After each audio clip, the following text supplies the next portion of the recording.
guys. Ito yung ulam namin for today. Ayan. Ang sarap. Ang itsura niya palang ang sarap na. Ayan. Ayan. Nagisa lang ako ng bawang, sibuyas. Nilagyan ko nga pala ng tomato guys. Kasi yung tomato namin malapit na siyang kaya nilagyan ko siya.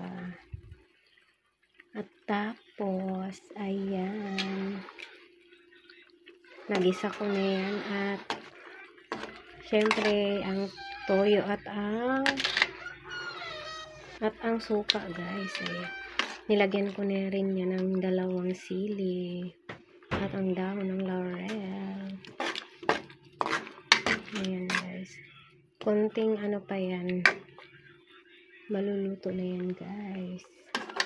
Ayan, thank you for watching guys. Ayan yung ulam namin.